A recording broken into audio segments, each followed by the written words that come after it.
மதுரை நெல்பேட்டை மீன் மார்க்கெட்டில் போய் மீன் வாங்கலாம்.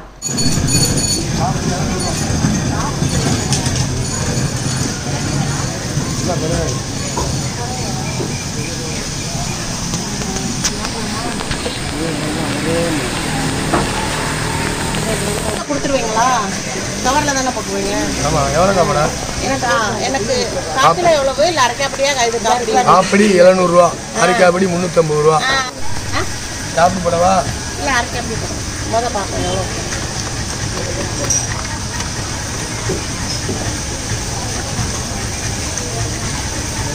ஒரு காலையில் நிற்கவே அது உழப்பு.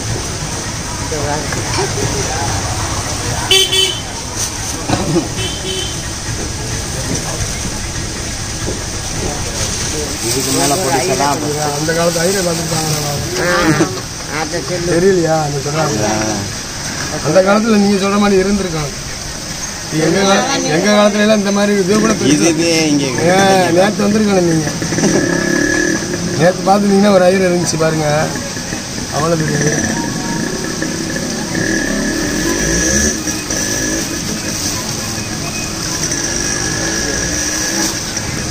அதெல்லாம் பாதி கிடையாது. காப்பியா போடவா? இன்னொரு அரைக்காப்பியா போடவா? இப்போ நம்ம வாங்கிட்டு வந்த மீனை வந்து அவங்க தண்ணியோடு கொடுத்துருக்காங்க. இப்போ நம்ம அதை வந்து ஜல்லடையில் நிறுத்து நம்ம கழுக போகிறோம். வாங்க எப்படி கழுகுறது பார்ப்போம்.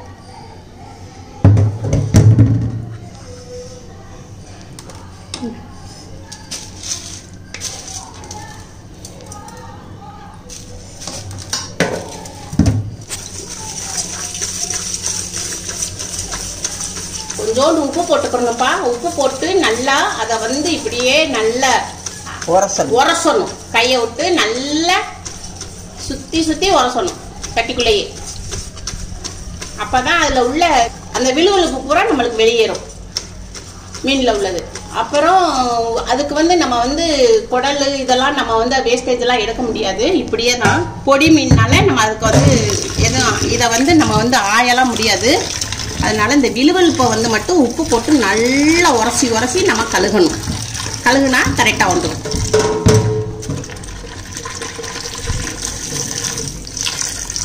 இந்த ஐரா மீனை வந்து இப்படி தான் நம்ம கழுகணும். இது ஃபர்ஸ்ட் வட்டம் கழுவிருக்கோம். திருப்பி நெக்ஸ்ட்டு கழுவணும். ரெண்டாவது வட்டம் நம்ம கழுவ போகிறோம்.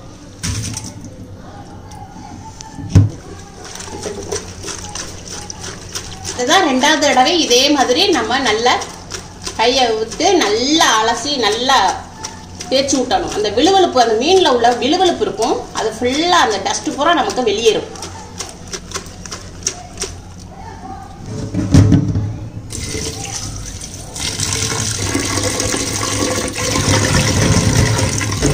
இப்போ நம்ம ரெண்டாவது வட்டத்தை செய்கிறப்பா ரெண்டாவது வட்டம் அலசுறோம்.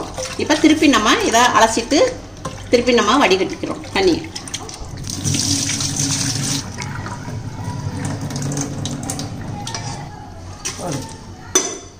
விழுவலுப்பு போடணும். மூணாவது தடவைக்கு இது போடுறோம். தடவைக்கு கொஞ்சம் உப்பு போட்டிருக்கோம் கழுவுறதுக்கு. திருப்பி மூணாவது தடவைக்கு இதே மாதிரி நம்ம கையை வச்சு நல்லா அலசி எடுக்கணும். அதை இப்படி நம்ம தேய்ச்சி இப்படி நம்ம இதை உரசி கழுக மேதை கைவிட்டு இப்படி உரசி கழுக மேதை இப்படி நுரையா வருது பார்த்தீங்களா? அது பூரா மீனில் உள்ள விழுவிழுப்பு. இப்போ எதுக்கு இதை மீனை நல்லா கழுக தான் நம்மளுக்கு வந்து, ஏன்னா இதில் வந்து நம்ம ஆய போகிறது எதுவுமே கிடையாது. இதில் உள்ள இதை பூரத்தையும் நம்ம ஆயாமல் அப்படியே தான் இந்த நம்ம தேய்ச்சி கழுவுறோம்ல அதுலேயே இந்த பாருங்கள் விழுவிழுப்பு நிறையா இருந்தது. இப்போ வந்து மூணாவது தடவையில் கரெக்டாக வந்துருச்சு. இப்போ நார்மலாக நம்ம வந்து கரெக்டாக நம்மளுக்கு லெவலுக்கு வந்துருச்சு. அதனால் இது மூணாவது தடவை கழுவி அப்படியே நம்ம குழம்புக்கு போடலாம். இப்போ நம்ம இதை வந்து நம்ம எவ்வளவு தேய்ச்சி உரைச்சி கழுகுறோமோ அது ரொம்ப முக்கியம். ஏன்னா நம்ம வந்து இந்த மீனை வந்து இது வந்து குழம்புக்கு போடும்போது நம்மளுக்கு ஸ்மெல் இருக்காது. இல்லாட்டா உங்களுக்கு ஒரு கவுள் அடிக்கும். இப்போ நல்லா நம்ம கழுவிட்டோம்னா நம்மளுக்கு வந்து அந்த மீனில் வந்து கவுள் இருக்காது. மீன் உங்களுக்கு குழம்பும் நல்லா சுவை கிடைக்கும். நல்லா கழியாச்சு, நல்லா வாஷ் இது பண்ணியாச்சுப்பா.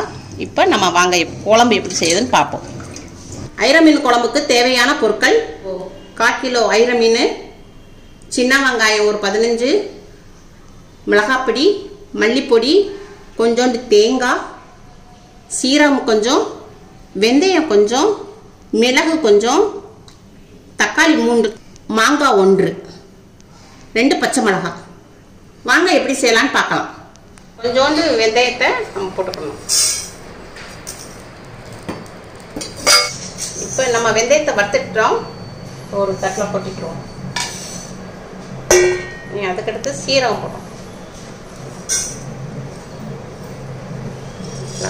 மிளகு கொஞ்சம், இதை லைட்டாக வறுத்துட்டுருவோம். வறுத்தாச்சு. இப்போ அதை வந்து ஒரு கிண்ணத்தில் ஊற்றிக்கிறோம். சின்ன வெங்காயம், இப்போ வெந்தயம், மிளகு, சீரகம் இதையும் நம்ம இந்த வெங்காயத்தோட போட்டுக்குவோம். இப்போ இதை போய் மிக்சியில் போய் அடிச்சுட்டு வந்துடலாம். வந்து நம்ம மிக்சியில் பேஸ்ட் அரைச்சிட்டோம். மீன் குழம்புக்கு வந்து நம்ம நல்லெண்ணெய் ஊற்றுறதான் நான் ரொம்ப டேஸ்ட் கிடைக்கும். இப்போ நல்லெண்ணெய் ஊற்றுறேன். 3 ஸ்பூன் அளவுக்கு நல்லெண்ணெய் ஊற்றிருக்குப்பா. இப்போ தக்காளி போட்டுக்குவோம். இப்போ கரகப்பிலை 2 பச்சை மிளகாய் இப்போ வதக்கிப்போம். கிளறி கொஞ்சோண்டு தக்காளி வதங்குறதுக்கு கொஞ்சோண்டு உப்பு. இப்போ தக்காளி நல்லா வதங்கியிருக்கு. இப்போ வந்து நம்ம வெங்காயம், வெந்தயம், சீரகம் பேஸ்ட் அரைச்சிருந்தோம் இல்லையா, அதையும் இதில் போட்டுக்கிறோம். இப்போ அதை நல்லா கிளறி விடும். நல்லா பச்சை வாடை போகிற அளவுக்கு நல்லா வதக்கிக்கிறணும். இப்போ நம்ம மீன் குழம்புக்கு வந்து நல்லெண்ணெய் வந்து கொஞ்சம் அதிகமாகவே சேர்த்துக்கலாம்ப்பா. இன்னும் கொஞ்சம் எண்ணெய் ஊற்றிக்கிறேன். இன்னும் கொஞ்சம் 2 ஸ்பூன் அளவுக்கு எண்ணெய் ஊற்றிருக்கோம். நல்லா பச்சை வாடை போகிற அளவுக்கு நல்லா வதக்கிக்கிறணும். இப்போ தக்காளி எல்லாம் நல்லா சாஃப்டாக வதங்கிடுச்சுப்பா. வெங்காயம், வெந்தயம்லாம் போட்டோம்னா எல்லாம் பச்சை வாடை போகிற அளவுக்கு நல்லா வதக்கியாச்சு. ஒரு 10 நிமிஷம் நல்லா வதக்கி விடுங்க. இப்போ எல்லாமே நல்லா வதங்கிடுச்சு. இப்போ வந்து 1.5 ஸ்பூன் மிளகாய்த்தூள், 1/4 ஸ்பூன் மஞ்சப்பொடி, இது மல்லிப்பொடி 2 ஸ்பூன் மல்லிப்பொடி, தேவையான அளவு உப்பு. இப்போ இதை வதக்கிக்கிறோம். இப்போ வந்து மிளகாப்பொடி, மல்லிப்பொடி போட்டிருக்கோம் இல்லையா, அந்த பச்சை வாடை நம்ம போடுற அளவுக்கு ஒரு 2 நிமிஷம் வதக்கிக்கிறோம். இப்போ மசால் நல்லா வதங்கிடுச்சுப்பா. இப்போ நம்ம வந்து ஒரு நெல்லிக்காய் அளவுக்கு புளி தண்ணி வச்சுருந்தோம்னா ஊற வச்சுருந்தோம் இல்லையா, இப்போ அதை வந்து நம்ம கரைச்சி ஊற்றிக்கிறோம். நெல்லிக்காய் அளவுக்கு ஊற வச்சுருந்த புளியை இப்போ கரைச்சி ஊற்றிருக்கு. இப்போ நல்லா கிண்டி விட்டுக்கோங்க. இப்போ கொஞ்சம் நம்ம தண்ணி சேர்த்துக்குவோம். கெட்டியாக இருக்குது. இப்போ நம்ம தண்ணி சேர்த்துக்குவோம். இப்போ வந்து குழம்பு கொதிச்சுக்கிட்டு இருக்கட்டும். இப்போ நான் தேங்காவை மிக்சியில் அரைச்சிட்டு வரேன். இப்போ குழம்பு நல்லா கொதிச்சிருச்சுப்பா. இப்போ வந்து நான் வந்து தேங்காய் வந்து அரைச்சிருக்கேன். இப்போ அதை வந்து பால் எடுத்து ஊற்றுறேன். இது வந்து தேங்காய் அப்படியே ஊற்றினோம்னாக்கா திட்டு திட்டாக இருக்குப்பா, குழம்பு கொஞ்சம் இதாக இருக்கும். அதனால தான் தேங்காவை பால் எடுத்து ஊற்றுறோம். இந்த இந்த சட்டையை பூரா நம்ம எடுத்துட்டோம்னாக்க நம்ம சாப்பிடும் போது நம்மளுக்கு இந்த திட்டு இல்லாமல் நம்மளுக்கு கொஞ்சம் நல்ல ஒரு டேஸ்ட் கிடைக்கும்ப்பா. இப்போ இதை கிண்டி விடுவோம். இப்போ கலர் மாறிடுச்சு. தேங்காய் பால் ஊற்றினோடனே கொஞ்சம். இப்போ வந்து நம்ம வந்து மாங்காய் சேர்த்துக்குவோம். மாங்காய் இதுக்கு நம்ம மீன் குழம்புல மாங்காய் சேர்க்குறோம்னா மாங்காய் வந்து நல்லா சாப்பிடும் போது நம்மளுக்கு இந்த மாங்காவுடைய வாசம் அவ்வளவு நம்மளுக்கு டேஸ்ட்டு கிடைக்கும். அதனால தான் நம்ம மாங்காய் போடுறோம். இன்னும் கொஞ்சம் நம்மளுக்கு சாப்பாடும் அதிகமாகவும் இழுக்கும். இந்த மாங்காய் இருந்தாவே தனி ருசிப்பா. குழம்பு மீன் குழம்புடைய தனி ருசி. அதனால தான் நம்ம மாங்காய் சேர்த்துருக்கோம். இது வரைக்கும் நீங்கள் மாங்காய் சேர்க்கலைன்னா மீன் குழம்புக்கு நீங்கள் மாங்காய் சேர்த்து பாருங்கள், ரொம்ப டேஸ்ட்டு கிடைக்கும். கொத்தமல்லி இலை போட்டுக்குவோம். கொத்தமல்லி இலை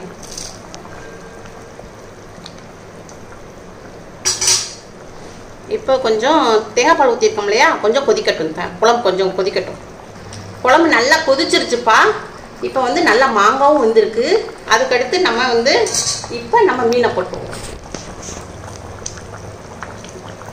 நல்லா உதிரி உதிரியாக போடணும். ஒரே இடத்துல போடாமல் நல்லா உதிரி உதிரியாக.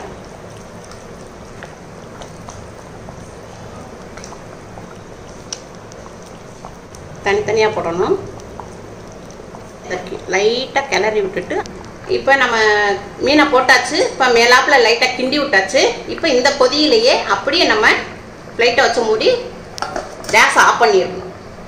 கேஸ் ஆஃப் பண்ணிவிட்டு 10 நிமிஷம் சென்று நம்ம ஓப்பன் பண்ணி சாப்பிடலாம். இப்போ 10 நிமிஷம் சென்றாச்சுப்பா. இப்போ நம்ம ஓப்பன் பண்ணுறோம். இது நல்லா மீன் வந்து நல்லா மணக்குது. நல்லா வாடை அப்படி கமகமான மூக்கில் நல்லா இதாக இருக்குது. இப்போ பொடி மீனாக இருக்கிறனால உங்களுக்கு சூட்லேயே மீன் வெந்துடும். அதனால் மீனை வந்து ரொம்ப வேக விட்டோம்னா நம்மளுக்கு அதில் உள்ள சத்துக்கள்லாம் நம்மளுக்கு வந்து கிடைக்காது. அவ்வளோதான், சிம்பிளாக ஐயிர மீன் குழம்பு ரெடி. அம்மா சொன்ன மாதிரி செஞ்சு பாருங்கள். ஐயிர மீன் குழம்பு ரொம்ப நல்லாயிருக்கும். லைக் பண்ணுங்கள், ஷேர் பண்ணுங்கள், சப்ஸ்கிரைப் பண்ணுங்கள்.